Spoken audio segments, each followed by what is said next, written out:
제5장.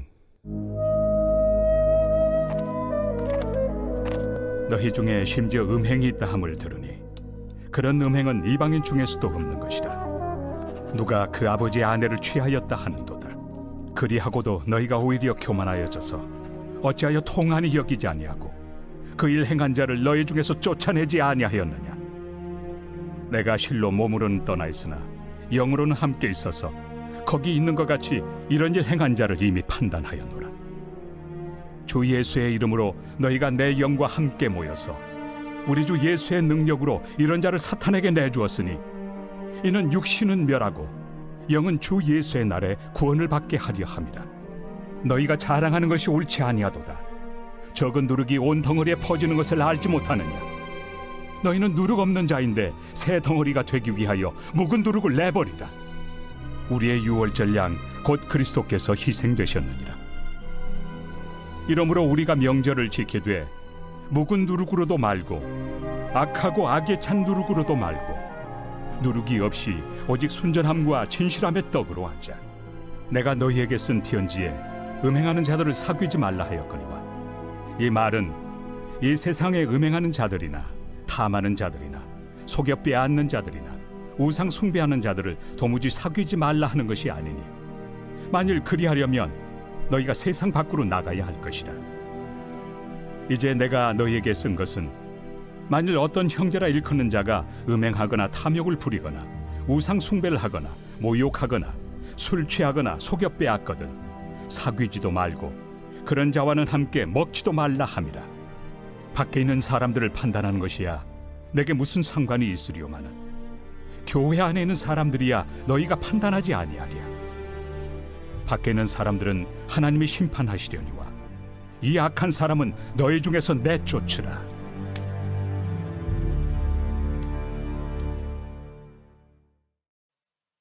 오늘도 우리 또 함께 하나님의 말씀으로 하루를 시작할 수 있음에 감사를 드립니다. 2026년 6월 8일 월요일 고린도전서 5장 1절에서 13절 말씀을 가지고 묵은 누룩을 내버리라 라는 제목으로 함께 말씀 나누겠습니다.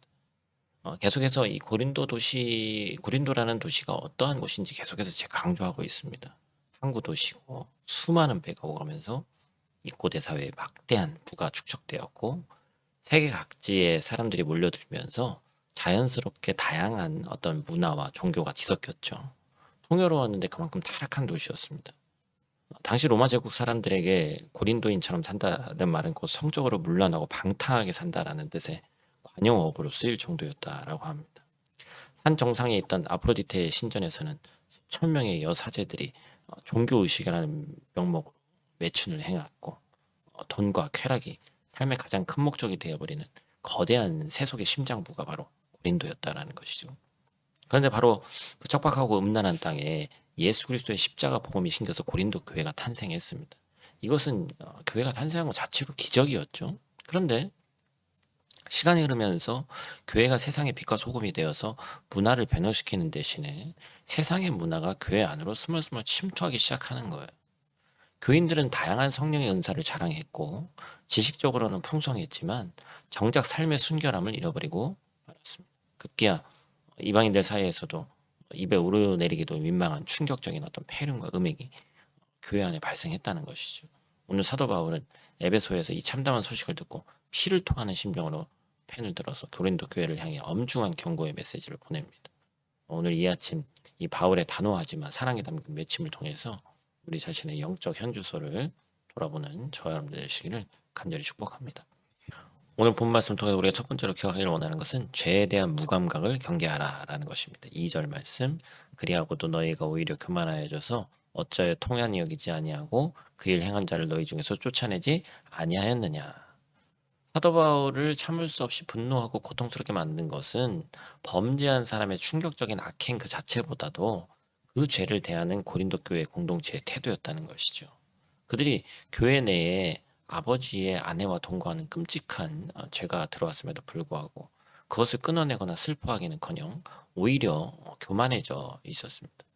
우리는 하나님의 은혜로 자유를 얻었으니 육신으로 짓는 죄는 우리의 영혼을 해치지 못한다라는 식의 잘못된 영적 우월감에 빠져서 또한 사람과 은혜의 공동체니까 모든 것을 덮어줘야 된다. 그런 얄팍한 핑계로 우리를 묵인했어요. 바울은 그들의 무감각을 날카롭게 지적하면서 통한이 여겨야 된다 촉구합니다. 여기서 통한이 여기다는 말은 원어로 볼 때 마치 사랑하는 가족이 죽었을 때 가슴을 치며 애통해하는 것 같은 극심한 슬픔을 의미하죠. 사랑하는 성도 여러분, 그리고 우리 청소년 여러분, 죄는 절대로 가볍게 넘길 수 있는 것이 아닙니다. 치과에 가는 것이 무섭다고 충치를 방치하면 결국 이빨 전체를 뽑아야 되는 것처럼 영적인 암세포와 같은 죄를 사랑이라는 미명 아래 방관하면 공동체 전체가 썩어 들어가게 돼 있어요. 바울이 범죄한 자를 교회에서 내쫓으라고 단호하게 명령한 것은 그 사람을 미워해서가 아니라 징계를 통해서 자신이 지은 죄의 비참함을 뼈저리게 깨닫게 하고 결국엔 회개해서 그의 영혼을 구원하기 위한 가장 아프지만 진짜 사랑하는 그런 것에 대한 조치였죠. 그렇다면 오늘 우리의 삶이 어떻습니까? 우리는 죄에 대해서 얼마나 민감하게 반응하고 있나요? 혹시 세상 사람들이 다 그렇게 산다는 이유로 이 정도는 괜찮겠지라며 작은 거짓말, 은밀한 정욕, 누군가를 향한 미움과 험담을 내 가슴 마음속에 방에 버젓이 숨겨두고 있지는 않은지, 시대의 흐름이라는 방패 뒤에 숨어서 하나님의 말씀보다 세상의 가치관을 더 쉽게 타협하고 받아들이는 우리의 영적 무감각은 없는지 돌아보기를 원합니다. 진정한 사랑은 죄를 눈 감아주는 것이 아니라 죄에서 돌이켜 생명의 길로 걷게 하는 것인 줄 믿습니다. 오늘 하루 우리의 영적 감각이 다시 깨어나 죄를 아파하고 통해야 하는 거룩한 회복이 있기를 간절히 소망합니다. 두 번째로 기억할 것은 순전함과 진실함의 새 반죽이 되라라는 것입니다. 7절과 8절 말씀, 너희는 누룩 없는 자인데 새 덩어리가 되기 위하여 묵은 누룩을 내버리라. 우리의 유월절 양 곧 그리스도께서 희생되셨느라.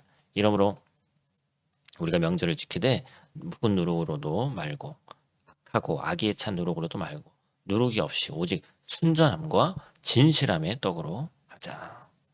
바울은 교회의 순결을 설명하기 위해서 이스라엘 백성들에게 아주 익숙한 누룩의 비유를 사용합니다.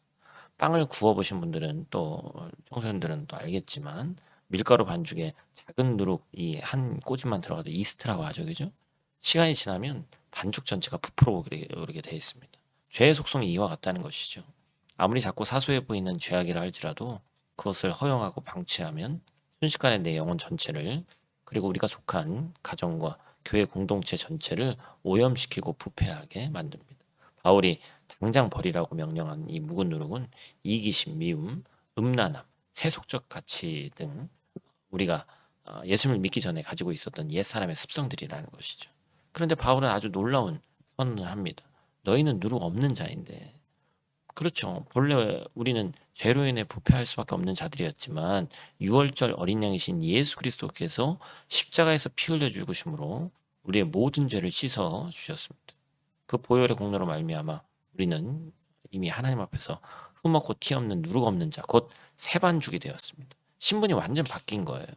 새로 산 새하얀 옷을 입고 일부러 진흙탕에 구는 사람 없는 것처럼 예수님의 목숨값으로 거룩해진 우리가 다시 옛 습관의 구정물 속으로 들어가선 안 된다라는 것이죠.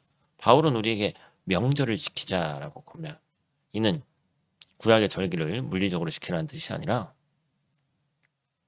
그리스도인들이 살아가는 매일매일의 삶 자체가 구원의 기쁨을 누리는 축제고 명절이 돼야 된다는 것입니다. 악기와 악독이라는 묵은 누룩을 철저히 내다버리고 오직 순전함과 진실함의 떡으로 우리의 일상을 채워 가야 합니다.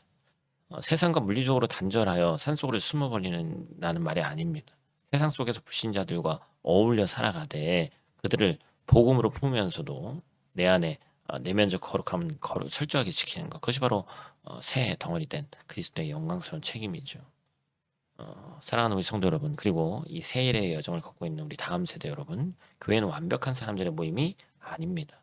죄인들이 모여 예수 그리스도의 은혜로 씻음을 받고 날마다 거룩함을 향해 자라나는 영적 병원입니다. 그러나 동시에 교회는 죄를 품고 잉태하는 온상이 되어서는 안 됩니다. 내 안에 그리고 우리 공동체 안에 숨겨진 묵은 누룩이 있다면 오늘 말씀에 비답해 다 드러내시길 바랍니다. 그리스도의 보혈이 이미 우리를 새롭게 하셨고 또 세상에 타락을 비난하기 전에 먼저 나 자신의 삶을 도려내는 거룩한 결단이 우리 가운데 있기를 원합니다. 오늘 하루도 순전함과 진실함으로 빚어진 향기로운 떡이 되기를 원하고 여러분이 머무는 가정과 학교 그리고 직장을 생명으로 물들이는 복된 하루 되시기를 간절히 축복합니다. 오늘 말씀을 근거로 해서 우리가 함께 실천하기 원하는 것은 언어의 걸음마를 쳐보자. 순전한 말하기예요.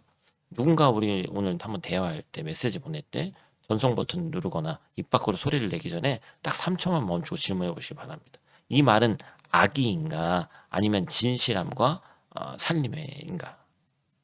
불평이나 험담이 될 것 같다면 과감히 침묵을 선택해 보는 거예요. 꼭 실천해 보시기를 간절히 축복합니다.